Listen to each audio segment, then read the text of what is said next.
Welcome back to Apexaraz. This is Elias and Mira. Hello, everyone. Today we're carrying on with the wisdom of life. We're diving into section 3 of Fragments of the History of Philosophy. Socrates. And the big question we're tackling really is, was Socrates actually wise in his own right? Right, or was he maybe more of a conduit for Plato's ideas? We're going to dig into Schopenhauer's perspective on this. Yeah, Schopenhauer definitely had some strong opinions here.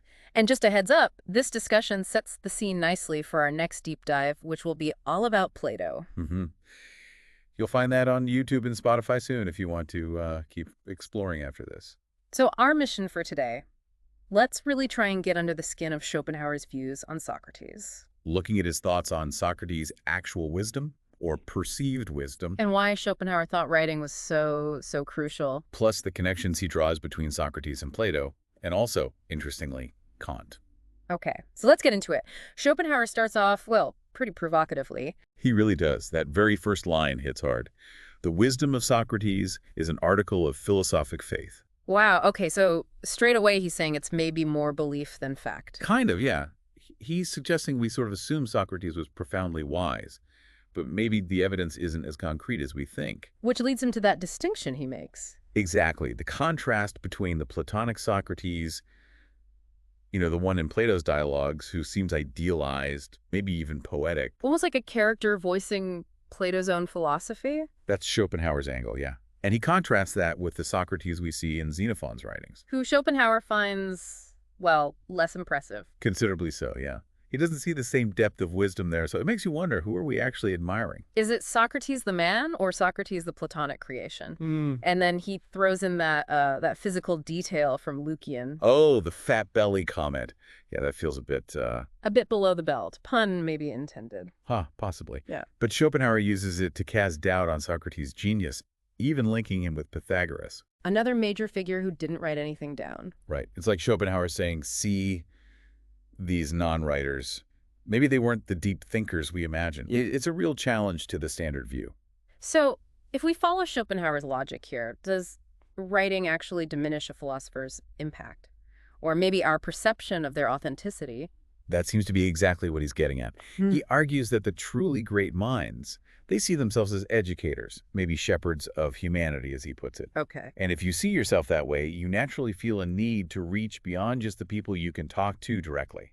Which brings us to the importance of writing for Schopenhauer. This is really central for him, isn't it? Absolutely central. He sees writing as, well, the only real way to speak to humanity across time and space. To reach those exceptions, the elect, as he says. Yeah, verbal communication. Yeah. He dismisses it as basically a private matter. And unreliable, too. He says it gets falsified at every step. Totally. It's like that old game of telephone, right? Yeah. The message just degrades with each retelling. So writing, for him, is the only true preserver of thoughts. He thinks deep thinkers inherently need to solidify their ideas, to give them clear form. To make them precise, concise. Exactly. Writing allows for that highest precision, concision, and the most pregnant brevity. He calls it a pure ectopus of thought. A pure copy, basically. A perfect reflection. Yes.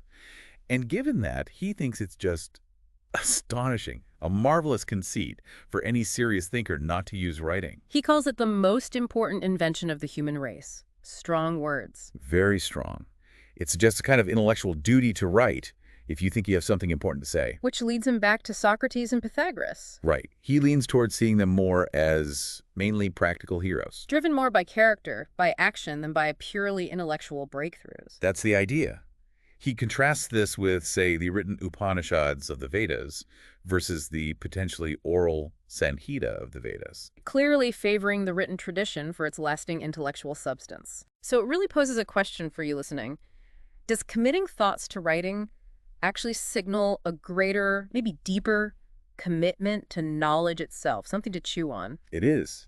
And thinking about the power of written ideas makes his comparison between Socrates and Kant even more interesting. Yeah, let's get into that. What parallels does he see? Well, the main thing is their shared rejection of dogmatism. Both saying, essentially, we don't have the final answers on metaphysics. Pretty much. A complete ignorance in matters of metaphysics, as he puts it. They both focus on being clearly conscious of that ignorance. Kind of intellectual humility, knowing what you don't know. Exactly. And both apparently agreed that the practical side of things, what you should do, what you should avoid, is perfectly certain on its own. Doesn't need some grand theoretical underpinning. Right. But then comes the irony Schopenhauer points out, Which is, that their immediate followers, the people who claim to be carrying their torch. they went off and built these complex dogmatic systems anyway. Precisely. Often conflicting systems, but all claiming lineage back to Socrates or Kant. Huh. So the teacher rejects dogma, but the students create it in their name. That's a pattern you see sometimes, isn't it? It really is. Interpretation can take on a life of its own. And Schopenhauer himself identifies as a Kantian, right? But with his own twist. Yes.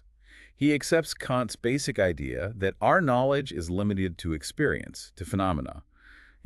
Kant's whole thing about the structures of our minds shaping what we can know. But Schopenhauer doesn't just stop there at the limits. No.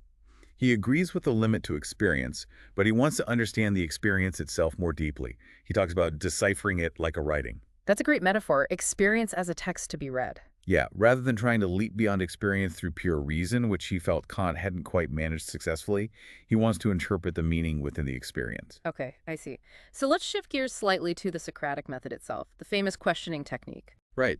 As Plato shows it, it's about asking these foundational questions, getting agreement step by step, Building consensus on the small things first. before revealing the bigger implications, which often catch the other person off guard, like building a logical pathway. But Schopenhauer is skeptical about how well this works in like a real flowing conversation. He is. He thinks in a normal back and forth, if someone sees where you're generally heading and they disagree, they're not just going to wait patiently. They'll object sooner. Makes sense. You wouldn't just keep agreeing if you sensed a trap. Exactly.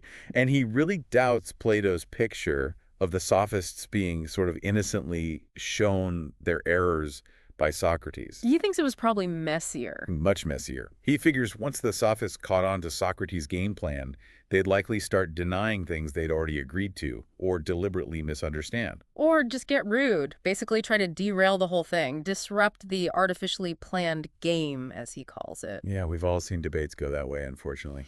He even brings up this idea of a low nature having an instinctive inclination towards insult when faced with intellectual superiority.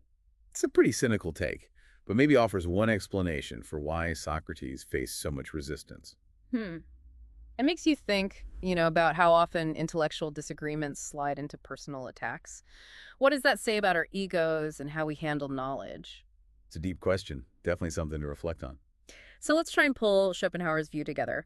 He's critical of the almost automatic reverence for Socrates. Yeah, he questions that deep wisdom, largely because Socrates didn't write. And he puts immense value on writing as the way to preserve and share important ideas. Then there are those interesting parallels he draws with Kant, the anti-dogmatism. But also the irony of their followers creating dogma anyway. And finally, his skepticism about the Socratic method actually working smoothly in practice. So we come back to that initial question. Was Socrates this font of original wisdom? Or did his influence, his wisdom, really get shaped and transmitted primarily through Plato's writing? Schopenhauer clearly leans towards the latter. And his whole argument about writing forces you to consider, how are intellectual legacies actually formed? Who gets remembered and why? Whose voices get amplified through the medium of writing. Exactly. Which, by the way, is a great segue to our next deep dive.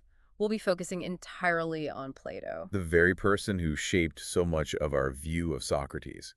So definitely check that out on YouTube and Spotify if you want to continue this thread. Please do subscribe so you don't miss it. And maybe a final thought to leave you with. If our picture of Socrates is so heavily filtered through Plato, can we ever really know the historical man? Or is he destined to remain this kind of enigmatic figure, always seen through someone else's eyes? Nothing to ponder.